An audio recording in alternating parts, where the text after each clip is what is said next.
नमस्ते दोस्तों, आपका अभिनव केमिस्ट्री पर स्वागत है। तो जैसा कि इसके पहले आपको मैंने बताया था कि जो आपको इम्पोर्टेंट रिएक्शन केमिकल रिएक्शन है वो मैंने कल 3 कराया। फिर देखिए दोस्तों, आज उसी तरीके से 3 एक प्लेलिस्ट इसकी बना देंगे जो कि जितनी भी इम्पोर्टेंट अपक्रिया हैं उनमें आप एक साथ जाके देख सकते हैं। तो देखिए उस कड़ी में मैंने आज कैनिजारो अपक्रिया लिया। कैनिजारो अपक्रिया बहुत इंपॉर्टेंट रिएक्शन है एक तरीके से, लेकिन है भी बहुत आसान। देखिए कैनिजारो क्रियाओं में एक दो बातों का ध्यान रखना है आपको। अगर एक दो सारी बातें आपको अच्छे से याद हैं तो ये इसमें कुछ करना है नहीं दोस्तों आपको। देखिए पहली बात तो ये है कि कैनिजारो अपक्रिया एल्डिहाइड के उन अणुओं को आपको लेना है जिनमें हाइड्रोजन परमाणु नहीं होना चाहिए। अगर हाइड्रोजन परमाणु है तो वो एल्डिहाइड कैनिजारो अपक्रिया में भाग नहीं ले सकते दोस्तों। तो एल्डिहाइड, मैंने कहा एल्डिहाइड को ध्यान में रख के आपको चलना है जिसमें अल्फा हाइड्रोजन परमाणु ना हो। केवल ऐसा आपको लेना है जिसमें अल्फा हाइड्रोजन परमाणु, ये देखिए मतलब अल्फा हाइड्रोजन परमाणु ना हो, ऐसे यौगिकों को आपको लेना है जिसमें अल्फा हाइड्रोजन परमाणु होगा। वह इस अपक्रिया में यानी कैनिजारो अपक्रिया में भाग नहीं ले सकता दोस्तों। देखिए जैसे अगर हम लोग बताएं कि कुछ यौगिक हैं जिनको आप लेके रिएक्शन कराओगे जिसमें अल्फा हाइड्रोजन परमाणु मौजूद नहीं होगा, जैसे ये देखिए HCHO होता है, इसको फॉर्मेल्डिहाइड पढ़ते हैं हम लोग। देखिए फॉर्मेल्डिहाइड, ये इसमें अल्फा हाइड्रोजन परमाणु नहीं मौजूद है। अगर मान लीजिए जिन बच्चों को ना मालूम हो, देखिए ये CHO जो है ये का है एक एल्डिहाइड ग्रुप है। अगर ये एल्डिहाइड ग्रुप है तो इसके बाद अगर कोई कार्बन होता और उस कार्बन से अगर कोई हाइड्रोजन जुड़ा होता तब कहते हैं अल्फा हाइड्रोजन परमाणु है, लेकिन ऐसा इसमें नहीं है। तो इसमें अल्फा हाइड्रोजन परमाणु नहीं मौजूद है, इसको आप कैनिजारो अपक्रिया में भाग ले सकता है ये, और कंपाउंड भी आपको बना के देगा। लेकिन अगर यही मान लीजिए मैंने CH3CHO रखा होता तो यहाँ CH3CHO में दोस्तों ये देखिए क्रियात्मक समूह, इसके बाद ये अल्फा है कार्बन, तो अल्फा कार्बन पे क्या जुड़े, हाइड्रोजन। इसका मतलब है कि ये कैनिजारो अपक्रिया में भाग नहीं लेगा क्योंकि इसमें अल्फा हाइड्रोजन परमाणु मौजूद है। लेकिन और भी कुछ यौगिक हैं जिनमें नहीं है, जैसे ये देखिए बेंजल्डिहाइड होता है दोस्तों। बेंजल्डिहाइड में भी अगर आप देखोगे तो यहां आप कार्बन है, इस कार्बन से देखिए CHO जुड़ा है। अब ये आप देखेंगे यहां कहीं हाइड्रोजन नहीं दिखा जुड़ के, ये क्योंकि क्रियात्मक समूह, तो ये क्या हो गया अल्फा। इस अल्फा से देखिए ये चारों तो बॉन्ड हो गए, कहीं हाइड्रोजन नहीं जुड़ पा रहा है, तो इसका मतलब है कि ये भी कैनिजारो अपक्रिया में भाग ले सकता है। तो ये दो कंपाउंड आपको बहुत ज्यादा मिलेंगे जो कैनिजारो अपक्रियाओं में भाग लेते हुए देखेंगे। मैं इन्हीं दोनों के बेस पे आपको बता भी रहा हूं। आप ये देखिए एलिफैटिक कह सकते हैं, इसको आप एरोमेटिक में ले जा सकते हैं। तो इसका मतलब है कि एलिफैटिक एरोमेटिक दोनों से हम क्या कर सकते हैं कि अगर हमको जो कंपाउंड बनाना है, जो यौगिक यानी कैनिजारो अपक्रिया जिसमें भाग लेती है, कैनिजारो अपक्रिया में जो भाग लेते हैं वो इनमें महत्वपूर्ण ये दोनों हैं। देखिए रिएक्शन अगर शुरू करें दोस्तों तो बहुत सिंपल भाषाओं में, क्योंकि लिखना थोड़ा सा आसान नहीं लगता है, लिखना इसमें दिक्कत होती है, लेकिन अगर आप समझना चाहोगे तो मैं डेफिनेशन को बहुत सिंपल तरीके से, बहुत साधारण तरीके से बना के आपको बता रहा हूं। देखिए पहली कंडीशन में बताया कि आपको एल्डिहाइड के ऐसे यौगिकों को लेना है जिसमें अल्फा हाइड्रोजन परमाणु मौजूद नहीं होना चाहिए। अगर अल्फा हाइड्रोजन परमाणु नहीं मौजूद है तो उनमें से जो एल्डिहाइड का आपने समूह लिया, जो एल्डिहाइड आप लिए, उन एल्डिहाइडों का एक बार स्वतः आप चयन कराइएगा, एक बार स्वतः ऑक्सीकरण कराइएगा। तो जिसका आप स्वतः ऑक्सीकरण कराएंगे वो कार्बोक्सिलिक एसिड में चेंज हो जाएगा। तो कार्बोक्सिलिक अम्ल में अगर वो बदलेगा तो उसका हम कास्टिक सोडा के जो सांद्र विलयन होता है जब उसके साथ रिएक्शन करवा देंगे तो वहां से हमको एक तरीके से कार्बोक्सिलिक का लवण प्राप्त होगा। लेकिन जब एल्डिहाइड का स्वतः अपचयन कराएंगे तो अपचयन कराने के बाद हमें किसमें परिवर्तित हो जाएगा, एल्कोहल में। तो अगर हम इस डिफिनेशन को मिला के बोले तो कह सकते हैं कि एल्डिहाइड का ऐसा समूह जिसमें अल्फा हाइड्रोजन परमाणु नहीं पाया जाता है, उसका अगर हम सांद्र कास्टिक सोडा के विलयन के साथ गर्म करते हैं तो वही एल्डिहाइड एक बार अपचयित होकर एल्कोहल देता है और एक बार अपचयित होकर हमें कार्बोक्सिलिक का देता है, लवण देता है। और ऐसी अपक्रिया को हम किसका नाम देते हैं बच्चों? कैनिजारो अपक्रिया का।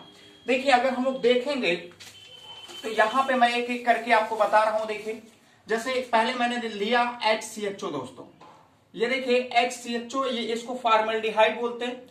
इसी के दोनों अणु होंगे, फॉर्मल्डिहाइड का ही दोनों अणु आपको लेना है। अगर हम फॉर्मल्डिहाइड को ही लेंगे, देखिए समान दोनों को ले रहे हैं, तो फॉर्मल्डिहाइड का मैंने कहा एक बार स्वतः ऑक्सीकरण कराइए। और एक बात हम आपको बता दें कि अगर मैं आपको लिखा इस तरह से, अब इतना आप लोग पढ़े भी होंगे बच्चों, एल्डिहाइड का अगर ऑक्सीकरण होता है तो ये किस में चेंज होता है? कार्बोक्सिलिक अम्ल में। ये आपको समझना पड़ेगा, कार्बोक्सिलिक अम्ल में। लेकिन अगर दोस्तों एल्डिहाइड का अपचयन होता है, एल्डिहाइड का अपचयन होता है, ये देखिए ऑक्सीकरण का मतलब ऑक्सीजन का जुड़ना, एल्डिहाइड यानी अपचयन का मतलब क्या हो जाएगा? हाइड्रोजन का जुड़ना। तो यहां हमको यह क्या देके जाएगा? एल्कोहल देके जाएगा। मतलब ये कि अगर एल्डिहाइड का ऑक्सीकरण कराएंगे तो कार्बोक्सिलिक देके जाता है, एल्डिहाइड का अपचयन कराएंगे तो क्या देके जाता है दोस्तों? एल्कोहल देके जाता है। तो इसी के बेसिस पे हम ये रिएक्शन करेंगे दोस्तों। जब इसके बेसिस पे अगर हम रिएक्शन करेंगे तो मैंने कहा एल्डिहाइड के ही दोनों अणु होंगे। तो एल्डिहाइड के अगर एक अणु को हमने ले लिया, इसका देखिए आप चाहते तो इस रिएक्शन को एक लाइन में अगर लिखना होगा तो आप इस तरह लिखोगे, यही कंपाउंड आपको बनेगा दोस्तों। इसका आपने रिएक्शन करा दिया NaOH से, यह है देखिए आपको कास्टिक सोडा का सांद्र विलयन है दोस्तों। कास्टिक सोडा के सांद्र विलयन के साथ रिएक्शन कराएंगे तो यहां पे हमको HCOONA मिल जाएगा, इसको सोडियम फॉर्मेट पढ़ते हैं। और यहां पे हमको CH3 और क्या मिल जाएगा? OH। है तो यही एक लाइन की कैनिजारो अपक्रिया। लेकिन अगर आप इसको रिएक्शन के तौर पे बनाना चाहोगे तो कैसे करोगे? देखिए मैं इसको अगर पूरा विस्तार से समझाएं तो इनमें से एक एक लीजिएगा। एक मान लीजिए मैंने फॉर्मल्डिहाइड को चुना, अब इसका आप चाहे जो कराएं, चाहे आप एल्डिहाइड करा ले चाहे अपचयन करा ले। मान लीजिए मैंने पहले अपचयन ही करा लिया, तो एल्डिहाइड का अगर अपचयन कराएंगे तो अपचयन का मतलब होता है दोस्तों हाइड्रोजन का जुड़ना। हाइड्रोजन को अगर आप अपचयन का मतलब हाइड्रोजन का अगर जुड़ना है तो ये हाइड्रोजन इसमें ऐड होगा और ऐड हो जाएगा तो ये आपको एल्कोहल में, मैंने अभी बताया आपको कुछ देर पहले कि अगर एल्डिहाइड है, एल्डिहाइड का अपचयन कराएंगे तो किस में बदलेगा? एल्कोहल में। तो एल्डिहाइड का अपचयन हो गया और ये एल्कोहल में क्या हो गया? कन्वर्ट हो गया, मेथेनॉल हो गया बच्चों। ये तो आपको फॉर्मल्डिहाइड से मेथिल अल्कोहल। अब देखिए ये इसी पे आप छोड़ दीजिए, लेकिन एक बार इसी का एक अणु लेके उसका स्वयं का करिए ऑक्सीकरण। तो इसी को अगर हम लिए और इसका ऑक्सीकरण कराएंगे, देखिए दोस्तों ऑक्सीकरण का मतलब होता है ऑक्सीजन का जुड़ना। ऑक्सीजन जुड़ेगा तो कार्बोक्सिलिक अम्ल में ये दोनों जुड़ जाएंगे और ये HCOOH। लेकिन अब देखिए जिसका अपचयन कराइएगा उसका रिएक्शन NaOH से मत कराइएगा, लेकिन जिसका ऑक्सीकरण कराइएगा उसी वाले पार्ट का उसी का रिएक्शन किसके साथ करवाना होगा? NaOH के साथ। अब यहां से अगर हम इसको ले ले दोस्तों, HCOOH का रिएक्शन अगर NaOH से कराएं तो अब सब बच्चों को मालूम होगा कि ये एक तरीके से अम्ल है और ये क्या है? क्षार है। अम्ल और क्षार कभी भी रिएक्ट होते हैं तो जल और क्या बनता है? लवण। तो यहां से ये देखिए OH और यहां से H निकलेगा, क्योंकि ये अम्ल को बताता है और ये क्षार को बताता है।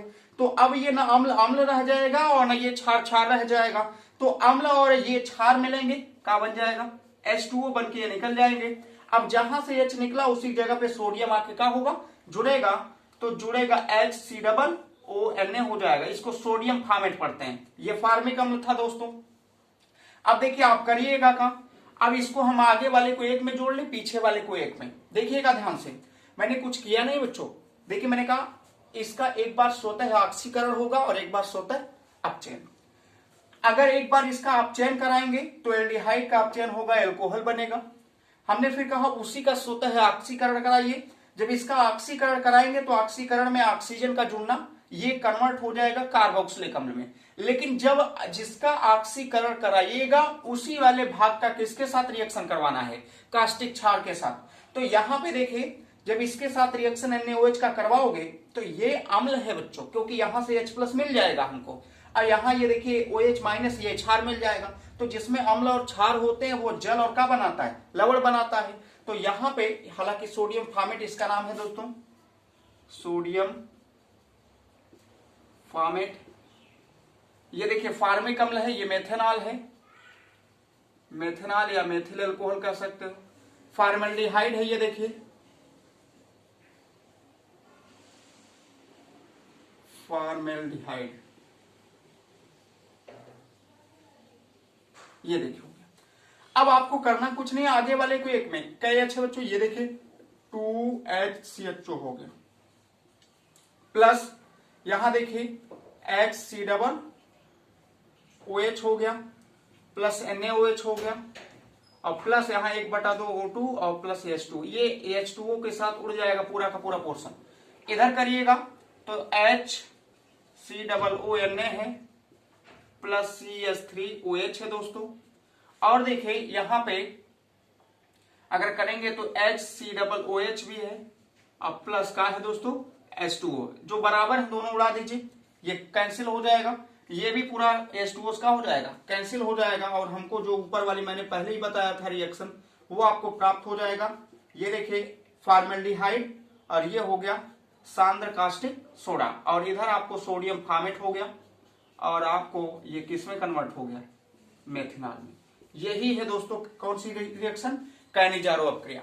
तो ये तो मैंने एलिफैटिक में आपको बता दिया, और हमें पूर्ण रूप से आशा भी है कि आप सब कुछ है नहीं दोस्तों, बस यही इसका आपने एक बार ऑक्सीकरण करिए, एक बार अपचयन, तो अपचयन वाले को तो एल्कोहल में चेंज करके छोड़ दीजिए, बस जो एल्डिहाइड का ऑक्सीकरण कराइएगा वो जब फार्मिक अम्ल बनाएगा तो उसी फार्मिक अम्ल का फिर कास्टिक सोडा के साथ क्या करवा देना है, रिएक्शन करवा देना है, और ये सोडियम फॉर्मेट देके चला जाएगा H2O, क्योंकि क्या हो जाएगा, रिलीज हो जाएगा। चलिए अब देखिए यहीं पे अगर देखें बच्चों तो ये एलिफैटिक का है, एरोमेटिक में भी आ सकता है। एरोमेटिक में अगर आएगा तो आपको करना क्या है, देखिए अगर ये एरोमेटिक में आएगा तो सेम पोर्शन वही है दोस्तों।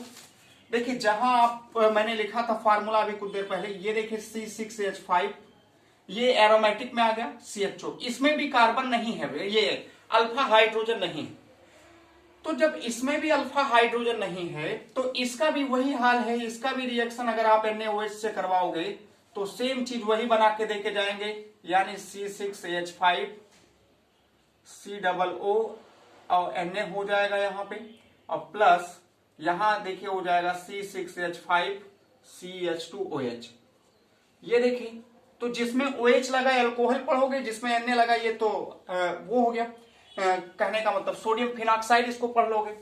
अब देखिए यहां पे हम करेंगे क्या, करना ये है हमको कि अगर मैंने कहा इसी चीज का एक बार एल्डिहाइड और एक बार इसी चीज का एक बार अपचयन और एक बार क्या कराना है, ऑक्सीकरण। देखिए जैसे मैंने कहा इसका C6H5 और यहां है CHO, इसका अपचयन कराइए। अपचयन का मतलब हाइड्रोजन का जुड़ना, जैसे इसके पहले आपने किया, इसमें ले जाके खाली आप H2 को जोड़ दीजिए। जोड़ोगे देखिए पहली बात तो इसमें कोई परिवर्तन नहीं होगा, जो होना होगा इसी में होगा।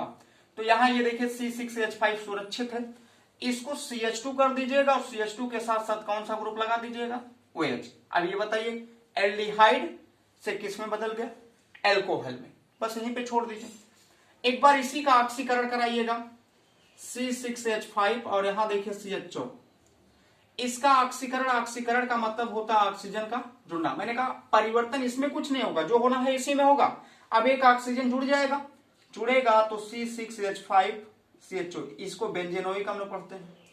अब देखिए ये जो बेंजेनोइक अम्ल बना है, मैंने कहा ऑक्सीकरण वाले का ही रिएक्शन किसके साथ करवाना है, NaOH के साथ, या KOH आप ले सकते हो, हरदम NaOH ही ले रहे हैं। यहां देखिए क्षार में KOH ले लिया गया। अब जिसका ऑक्सीकरण हुआ उसको भी आपको लेना पड़ेगा, C6H5 COOH। अब इसका रिएक्शन अगर NaOH से हम करवा दें तो NaOH से करवाने के बाद दोस्तों होगा क्योंकि मैंने कहा ये अम्ल बताएगा, ये क्षार बताएगा, H2O कहां निकल जाएगा बाहर, और जहां से ये H निकलेगा वहीं Na क्या करेगा, जुड़ेगा, तो C6H5 COO और यहां का आ जाएगा दोस्तों K आ जाएगा, ये K आ जाएगा क्योंकि ऊपर K लिया गया, और यहां आपको K मिल जाएगा। तो इस तरीके से बाद में अगर आप जोड़ेंगे, देखिए तो मैंने कहा जो काटने पीटने वाला चीज है, ये देखिए पूरा का पूरा जो पोर्शन ये कट जाएगा इधर से, उसके बाद ये पूरा H2O के साथ उड़ जाएगा। अब बचेगा क्या, 2 लोग बचेंगे C6H5CHO। इसको बेंजल्डिहाइड पढ़ते हैं दोस्तों। बेंजल्डिहाइड का KOH के साथ रिएक्शन आपने करवाया, आपको C6H5COO मिल गया। देखिए, और प्लस यहां अगर करेंगे तो C6H5 ये हो गया आपका CH2OH, बेंजील अल्कोहल हो गया ये दोस्तों। और इसको हम पढ़ सकते हैं पोटेशियम फिनॉक्साइड। तो ये हो गए देखिए कंपाउंड। तो आपको चाहे एरोमेटिक का दे चाहे एलिफैटिक का दे, बहुत आसानी से आप चाहोगे तो इस तरीके से इस रिएक्शन को कंप्लीट कर सकते हो। चले दोस्तों अगली रिएक्शन देखते हैं। अगली रिएक्शन भी बहुत आसान है, इसी से रिलेटेड है थोड़ा सा। एल्डोल संघनन अपक्रिया, वो भी बहुत बार पूछा गया है, उसमें भी थोड़ा सा आप गौर करोगे आपको बहुत आसानी से सीखने में आ जाएगा वो। देखिए एल्डोल संघनन अपक्रिया होती क्या है। एल्डोल संघनन, एल्डोल संघनन अपक्रिया। एल्डोल संघनन अपक्रियाओं में दोस्तों हमको करना क्या है। पहली बात, जैसे ये कैनिजारो का उल्टा है। कैनिजारो का उल्टा इसलिए भी है कि कैनिजारो अपक्रिया में आप ये पढ़ रहे थे कि अल्फा हाइड्रोजन परमाणु ना रहे, लेकिन एल्डोल संघनन अपक्रिया में अगर आप देखोगे तो इसमें अल्फा हाइड्रोजन परमाणु होना चाहिए।